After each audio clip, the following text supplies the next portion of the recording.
the endorsement process, we vet our vendors, we check their references, and we also make sure that they're going to work for Montana facilities. So we're excited to have Spectromedics join our team. And today we'll have a few panelists.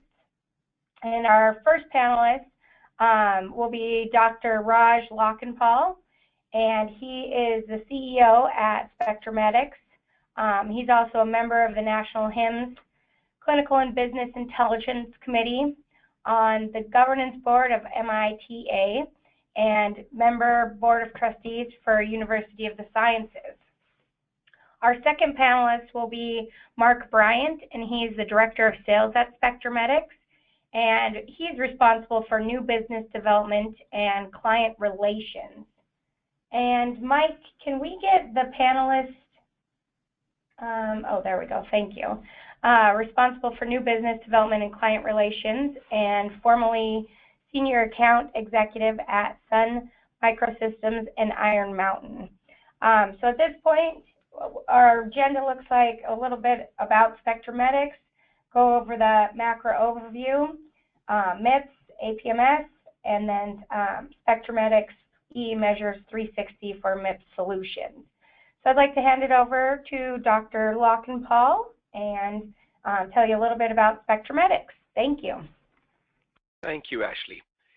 You know, it's a pleasure to present to the Montana Hospital Association, and thank you for MHA. Thank you to MHA Ventures, and especially Mr. Kelly Casey for selecting us for this opportunity. So it's my pleasure to present to all of you. I'm going to take a couple of slides to talk about us, and more so in the spirit that to just update you or tell you about our competencies. So our key reason to live, or key reason to have a business, is to assist our clients in transitioning to value-based care. And we, we do this in 3 different ways. We do that by aggregating data. In many of our webinars we've presented, data aggregation is a big challenge for everybody. So we aggregate data from different sources. We warehouse it, and then we do the measures calculation and reporting. And that could be for various measures, and Mark Bryant, my colleague, will go into it.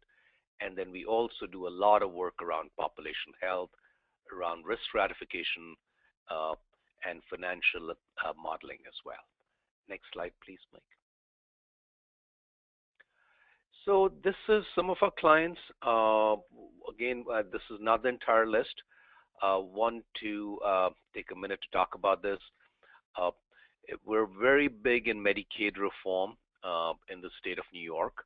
We have about 20 to 25% market share within the different regions in New York State around Medicaid reform. And that has allowed us to greatly refine our programs for this initiative. Then MIPS, we've been a registry for PQRS for a couple of years now, and all our clients that we are supporting for PQRS and additional clients are working with us to migrate to MIPS as well. TCPI is a grant that we're working with LA Care for on the West Coast. And then ECQMs, a number of clients there. This is not the entire list that we're working with for ECQM calculations and reporting, and then some hospital analytics clients. On the right side are our partners, and MHA Ventures is right in the center there, along with Hospital Association of New York. We're certified by ONC for all of our programs, or many of our programs, not all of our programs. And then we also partner with various HIEs. For example, the Rochester, Rio, HealthX is in the Albany region, HICSNY is in it's in New York State, in New York City region. I'm sorry, the other way around. HealthX is in New York City and HICSNY is in the Albany region, and other partnerships as well. Next slide, please. So targeting the MACRA program, which is QPP, is called the Quality Payment Program.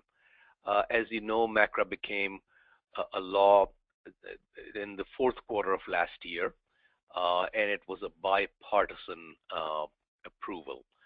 So MACRA's goal is to focus healthcare delivery on outcomes and quality.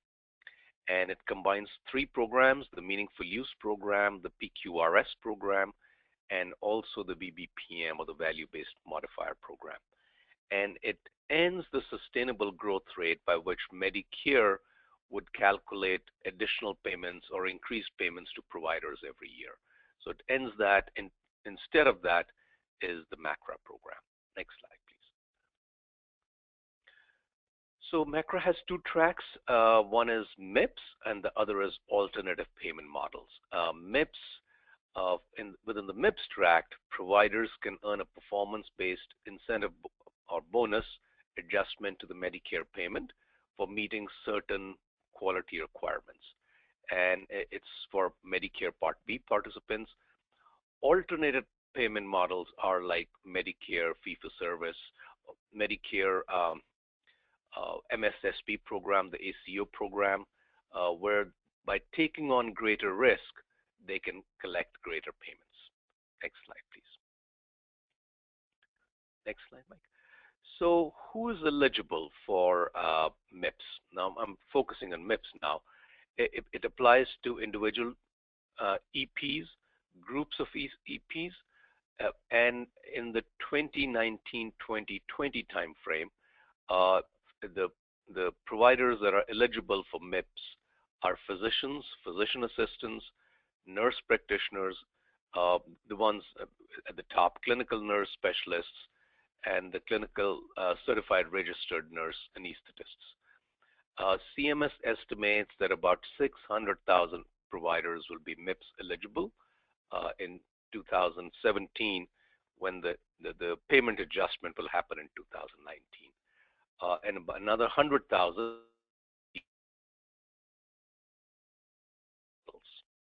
Next slide, please. Now, also, who is not eligible? So if you look on the left side, physicians coming out of residency, so first year of Medicare Part B participation, they're not eligible.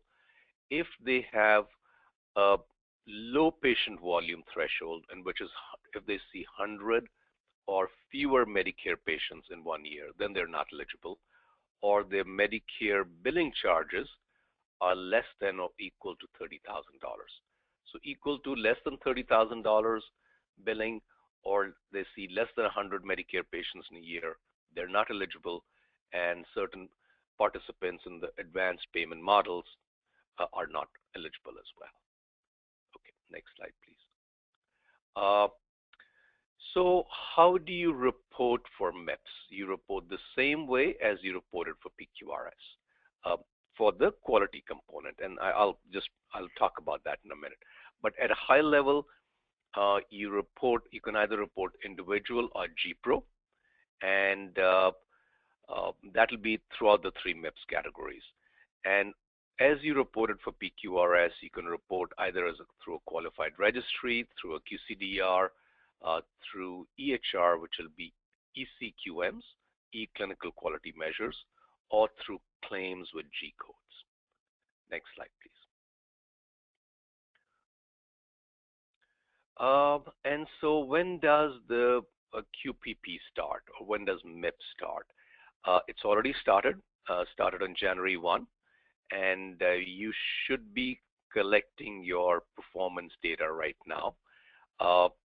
If you're not ready today, you can collect your data and can start anytime till October 2nd, because in one track you have to submit data for a quarter. So after October 2nd, you will not be able to submit data for a quarter. So you can start now.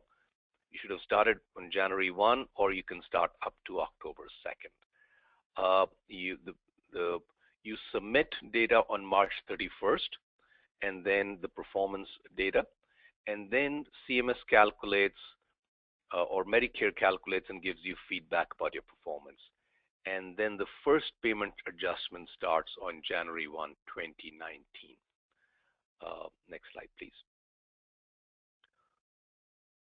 And what are the payment adjustments? So for MIPS, for 2017, as I mentioned, the adjustment will be in 2019, and it'll be plus minus 4%. So it could be zero adjustment, it could be plus 4%, or it could be minus 4%. And then that goes up to 2022, it goes up to plus minus 9%. So the delta for this year, with adjustments taking place in 2019, is 8%, plus minus 4%, and then advancing to 18%. So very significant financial impact. With MIPS, for APMs, you could earn up to 5% incentive payment for taking on greater risk. And with that, you avoid the MIPS reporting requirements. Next slide, please.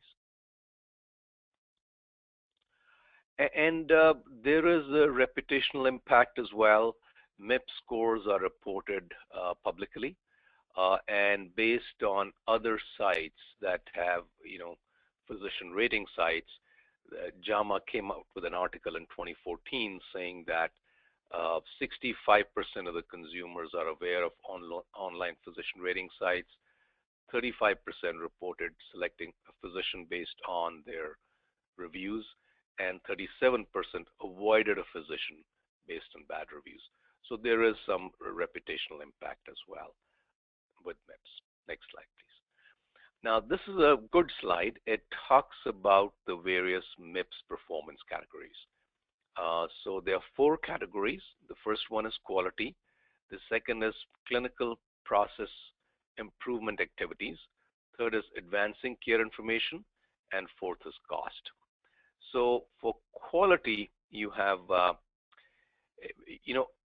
starting with cost. Cost was 10% earlier, but now for this 2017 period, based on feedback, CMS says the cost component starts next year. Quality is 60% this year, and that's in many ways it's very similar to PQRS. CPIA is a new category, that's 15%.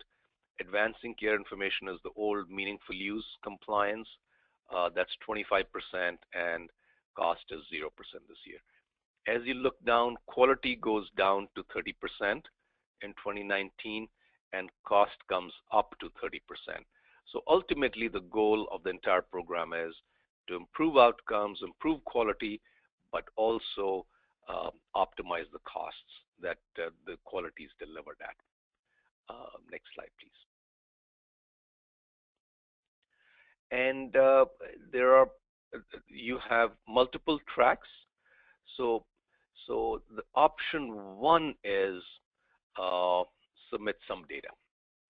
So, this is a new program, so CMS, to make it easier for providers to be able to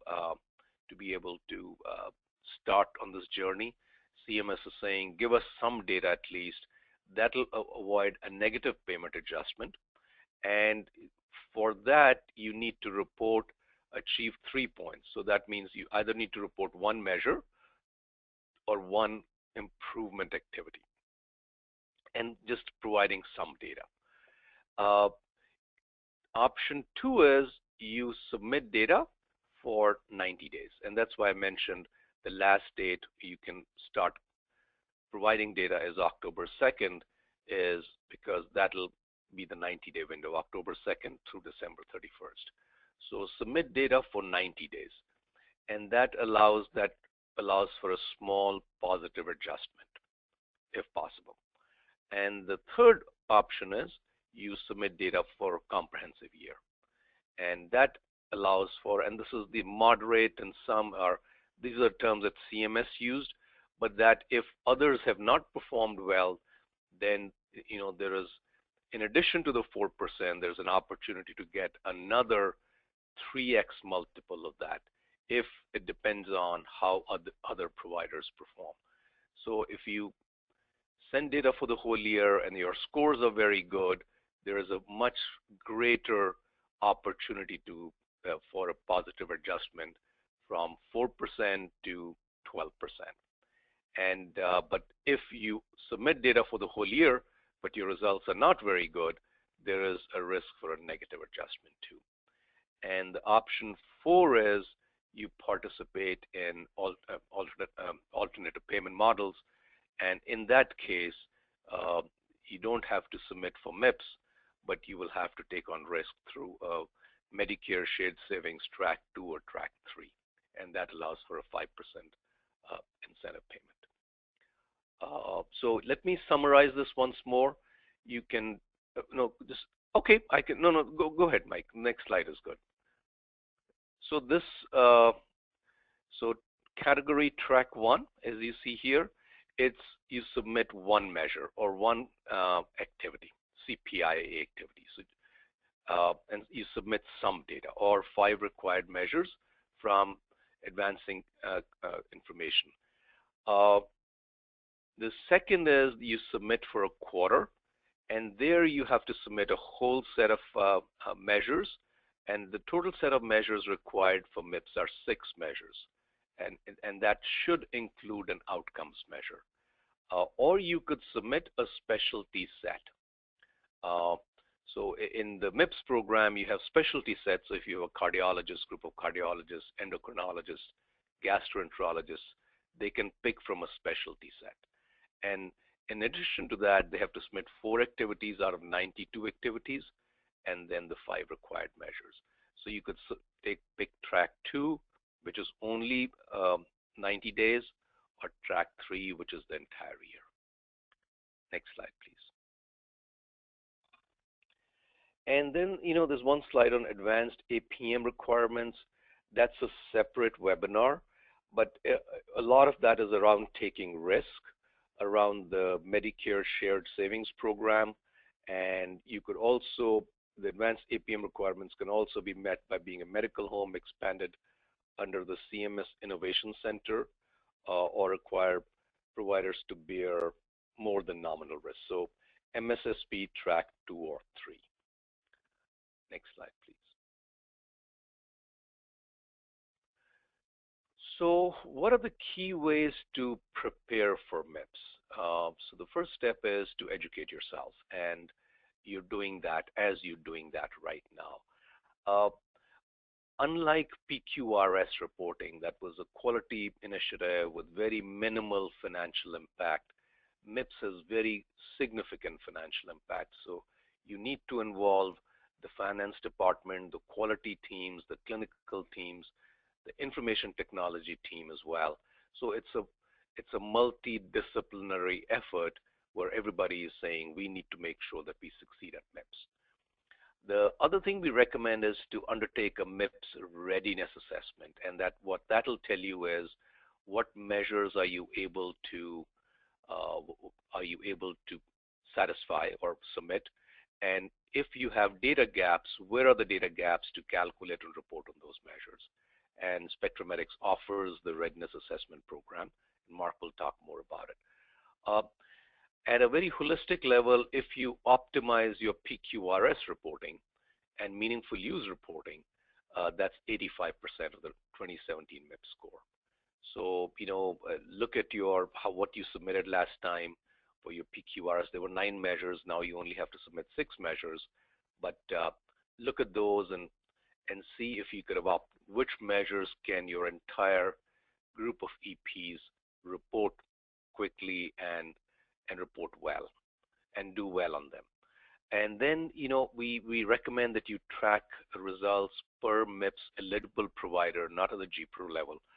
So tracking every quarter at least is very helpful because you know how you're doing. So you're not at the end of the year, you're not scrambling to improve results that may not be may not be possible. But if you're tracking them every quarter or every month, then you can improve the scores prior to submission.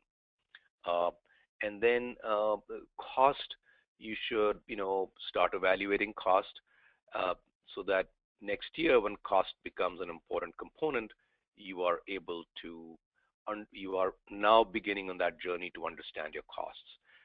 Keep in mind, next year you will have to report for the whole year. So Yes, you can pick track one uh, that reports something to avoid a negative adjustment, but you know, then in that case you'll be scrambling next year. So we are recommending that you at least adopt track 2 or track 3 for your MIPS reporting this year. Next slide, please.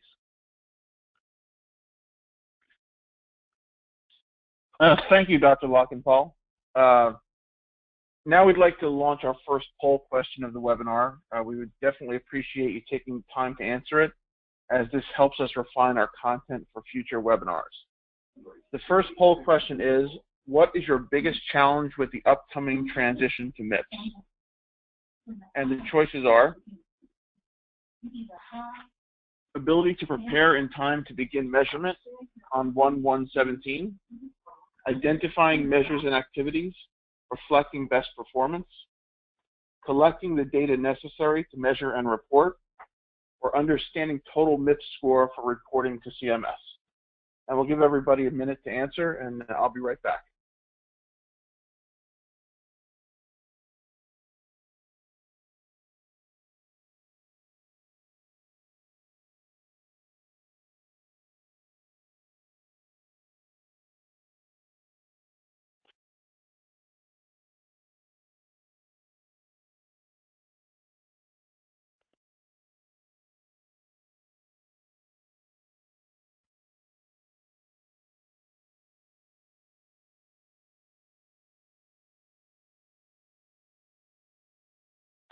Okay, it looks like overwhelmingly the biggest concern is understanding the total MIPS score for reporting to CMS.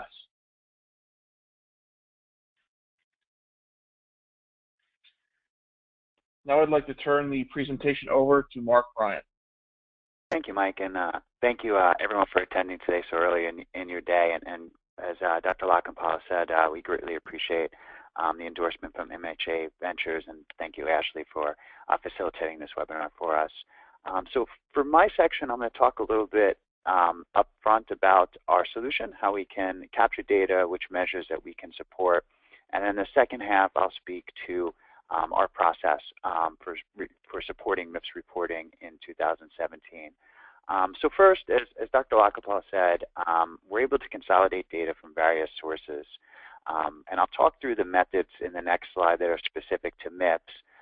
But for this, we're able to, overall, we're able to take in both your inpatient and your ambulatory clinical data from your EHRs. We've integrated with HIEs. We've brought in billing data and claims data. We've taken in survey data and other custom feeds for various initiatives with our clients. We aggregate that data. We have a data analytics team that's built our own enterprise master patient index to help harmonize that data and populate an enterprise data warehouse. So we can give you, if you have various EHRs and data living throughout your health system or provider organization, we can provide you one platform for being able to consolidate that data. Or if you have an EEW, we can sit on top of that as well. Next slide, please.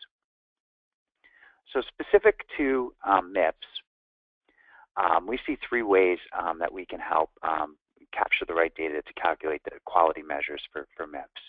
The first is the traditional, like with PQRS, is bringing in billing claims data, taking in your 837P from your providers to calculate those measures. Where any data is missing, such as G codes, we can provide smart web forms or other extraction methodology to be able to capture those G codes and calculate those measures. So that's the first piece. The second is if you wish to integrate clinical data, whether you're going to use that solely through ECQM reporting, electronic clinical quality measure reporting for MIPS, or if you wish to look at your measures in a more real time and take in billing data but also utilize clinical data to calculate the numerator, we can provide a couple solutions there. The first is up top, you'll see structured formats. So taking in a QRDA or a CCDA from your HR, we can take in that data and process it. But on the bottom, what we've seen more likely or more easy for our clients to do is provide us a non-standard format. And we do that in two ways. The first is what we call a data dictionary, where we'll lay out the clinical data elements that are needed to calculate the measures that are particular to your organization and the program. We'll give you a flat file of some type for your team to run a custom report for us. And we've been very successful in that in Medicaid reform and for PQRS, and for some other programs as well. So once we take in that data, we can then marry it with the billing data and calculate the measures. We can also do a direct interface into your EHRs. We like to look at other methods first, because obviously there's a cost burden to that, and we try to make our solution as cost-friendly as possible, but we certainly have the capabilities across multiple EHRs to directly extract data. So once we have that data, whether it's billing and or clinical data, we're then able to populate our enterprise data warehouse, calculate the measures, and I'll talk through which measures we support, provide dashboards, and I'll show you some examples of those. And then most importantly, we can take the burden off of you to be able to submit this data to CMS to satisfy MIPS, whether it's through data submission vendor, ECQMs, or as a qualified registry.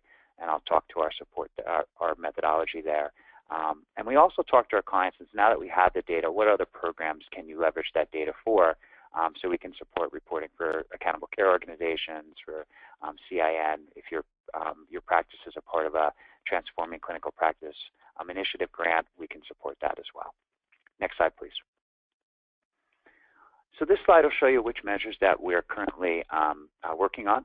So on the left-hand side of the hospital programs, the electronic clinical quality measures, we're certified for all 29 hospital ECQMs for them, and we successfully submitted for our clients this year for that. And on the ambulatory side, we're certified for all 64 ECQMs, plus we're a qualified registry to support MIPS. We've also built measures for clinical integrated networks, for accountable care organization. For HEDIS measures, we're actually part of a pilot program with NCQA to help them develop e-HEDIS measures as well. And then a lot of work around Medicaid reform and custom measures too. We built working on custom measures to support other programs for our clients too. Next slide. Specifically to MIPS, so for the quality measures, as a qualified registry, we're going to be supporting all 243 MIPS measures plus the ECQMs, so you have a full library to choose from. For the improvement activities and advancing care information, we can provide you dashboards to track both these activities and these measures, and to be able to submit them to CMS as a qualified registry as well. So we can give you one platform for all three categories to track on an ongoing basis, and I'll show you an example of that dashboard. And then cost, and as Dr. Lockenpal had stated, cost isn't a component this year that will be weighted, but it's in a growing importance in the upcoming years. So getting ahead of that is important. So we have an analytics team that can do cost and utilization analytics and support you and start to forecast how your providers are performing in those areas as well. Next slide. So our platform is broken up into a couple key roles. The first is an executive role. So from your executive leadership team who's in charge of your MIPS program, who might be in charge of multiple initiatives, can log into the web portal and be able to see enterprise-wide performance, see the program, see how you're currently doing, then be able to break it down by the measure and into individual performance comparisons. The executive role doesn't get into the PHI, the patient level details. That's where the analyst role ties in. So the analyst role can take that executive role, but dive down deeper into the patient level details to start to address the gaps in care and do the true performance improvement month over month, quarter over quarter, year over year, whichever frequency your team chooses. Tied to the analyst role is the submitter role. Could be the same person, but this role prior to submission deadline of next year would go in and choose the measures that you're performing the best in. So if you choose to report in track 2 or track 3 for MIPS, you have to report 6 quality measures. We'll give you the ability to track more than that. So typically we say to our clients, track 10 to 12, so you have enough that you can to choose upon, but also that it's not overwhelming to your team to track. So they can go in, if you're choosing 10, look at the 6 that are performing the best, click on those 6, it'll generate a report to us that then we'll submit off to CMS, and also you'll have the ability to come back into the system for audit and compliance capabilities to pull that file at any time. And then the last role is we can also offer a provider portal, so your providers can go in as a disease registry and track their patients in an aggregate to view gaps in care, utilization, demographic information. So it gives them their own methodology for looking at their patient population and assessing where they can improve the care for that. Next slide. So with that, I'm going to turn it back over to Mike for our second poll question, and when we come out of the poll, I'll speak specifically to how we support our solution will support MIPS going forward. Thanks, Mark. I'd like to open up the floor for the second poll question. What is your biggest technology need to transition to MIPS? And the choices are MIPS data integration from multiple sources, aggregating and governing data for MIPS calculation and submission, MIPS financial analytics and composite score forecasting, or MIPS performance tracking. And I'll give everybody a minute and I'll be right back.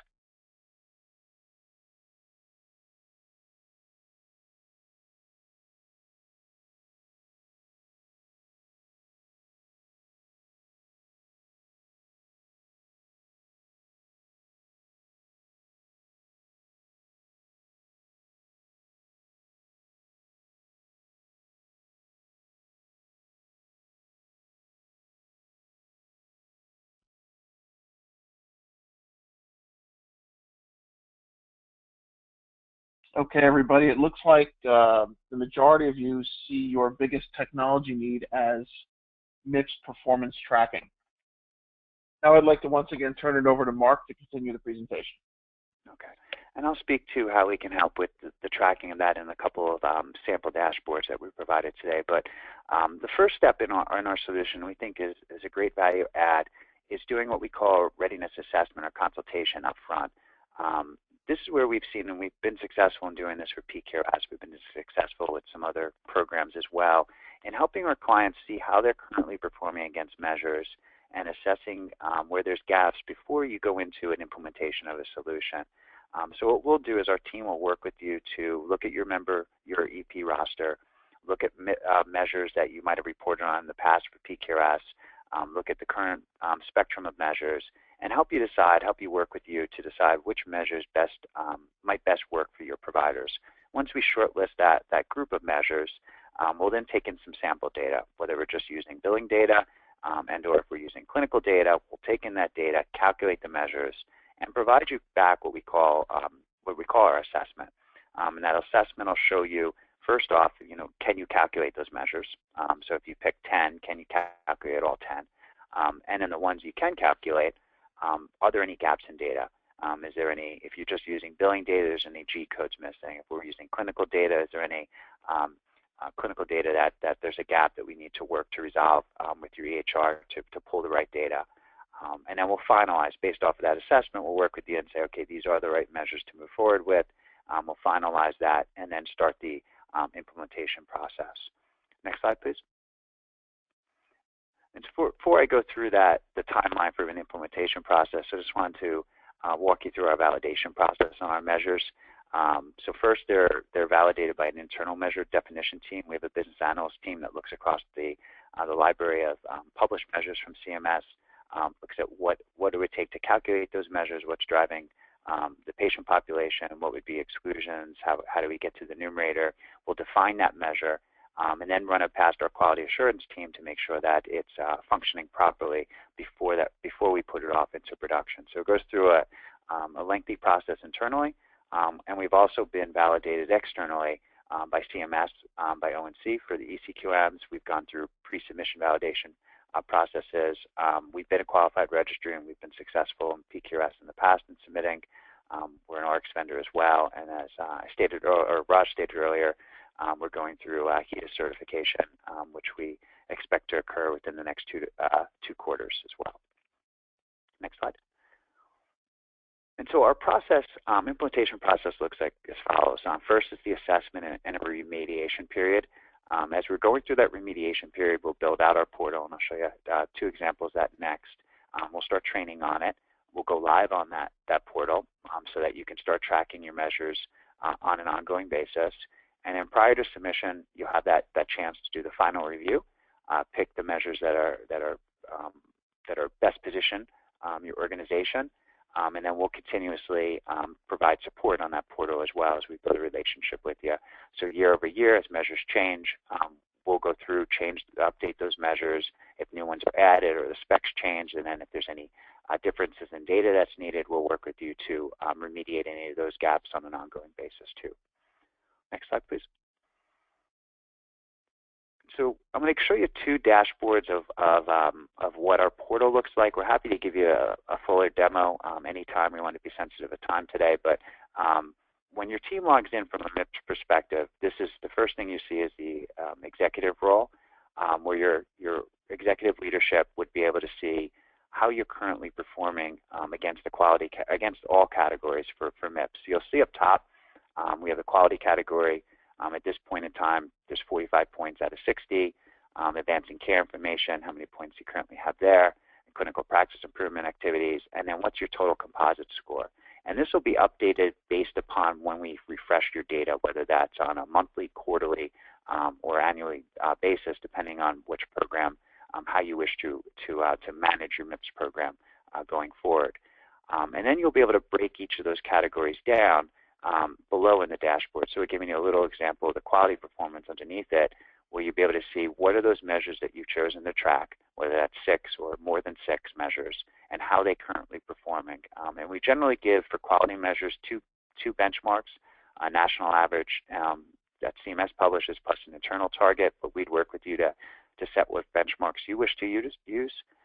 It's then color-coded, where green means you're outperforming both benchmarks, orange or the yellowish color, you're underperforming one, and red, you're underperforming both. For advancing care, there would be one internal target you could set as a benchmark. For clinical practice improvement activities, those categories we either say, yes, you've accomplished it, or no, it's in progress, or no, that activity hasn't been started yet. And again, color-coded green, orange, and red to indicate that. Next slide, please. And so this is another, up top there's the executive role.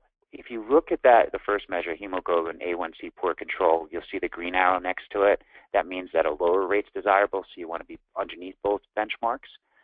You'll also see that there's 2 measures that are outcome-based. You're going to have to report on an outcome measure, so we'll label which measures are outcome-based. And then if you click on any of those measures, you'd be able to drill down, and it's not showed here, but you'd be able to drill down into tracking, so we can show you, month over month or quarter over quarter performance of that measure. We can show you at a high level what's driving performance, how many patients met the patient population, initial patient population, how many exclusions and exceptions there are. And we can show provider comparison. And Dr. Lockenpal had said this earlier, even if you're reporting as a group, it's crucial that you see how your providers are performing against that measure, so that you can truly do performance improvement. Because if you don't know which providers are underperforming, you're not going to be able to target those and to help them assess where there might be the gaps there. So we can build dashboards that can show you the individual providers that are attached to this measure, where are they currently standing. And then at the bottom, you'll see an analyst role. And the analyst role takes over from the executive, and the difference is they get into the patient level details.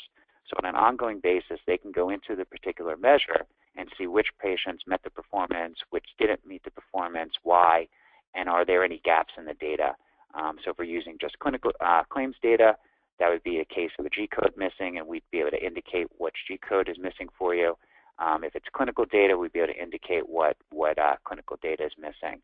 And that information that you see at the bottom is the same type of information that we'll give in our assessment process up front. It just won't be in the portal yet, but our business analyst and implementation team would walk you through this type of feedback and help you start to assess the gaps there. Next slide, please. And then finally, we can also support population health analytics for your advanced payment models, whether that's for ACOs and bundle payments.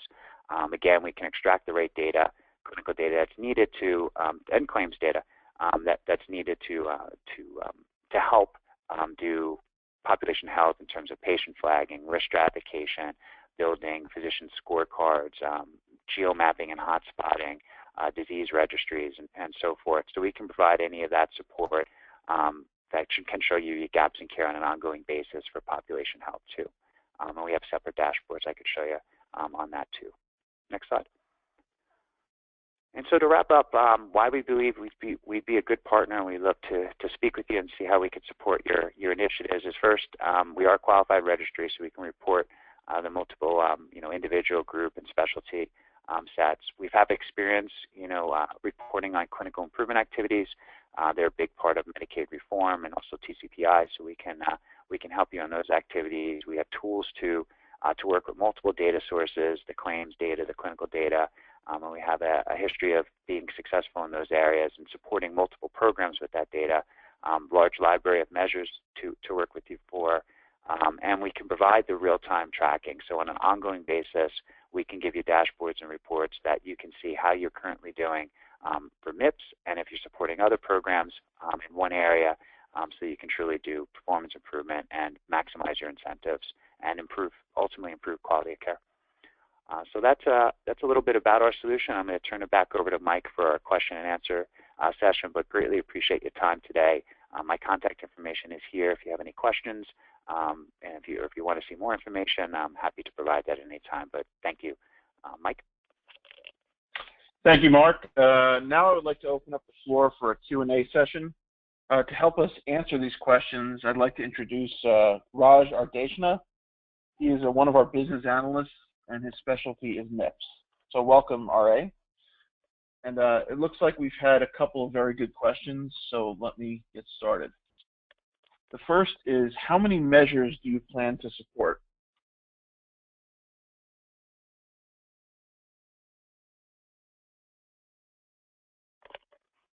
Mike, I can take that. This is Mark. So we plan on supporting the 243 measures as a qualified registry for MIPS, and also the ECQM. So we're certified for all 64, but I think the base is in the 50s that you could choose for this year to support for MIPS.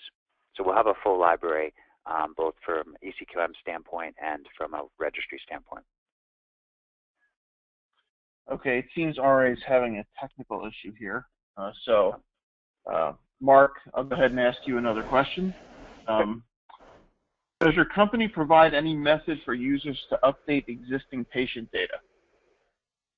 So the methods that we do is we can build a smart web form in terms of capturing any type of G codes that might be missing. We can also provide methodology for giving us flat files and such to update the records for that. We don't provide the actual abstraction tools for that, but we can provide any other resources to take in that data, to update the measures, and provide an ongoing tracking system for it. Okay. Next, does our measure performance impact our 2017 MIPS score? Yes. So your quality, the quality measures and performance will start to impact that. So that's where it's important to get ahead now.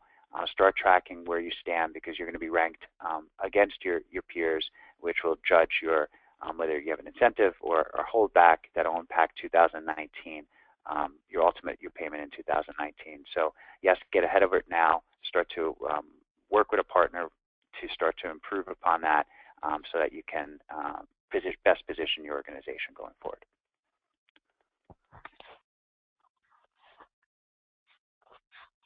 And finally, one more, the final question.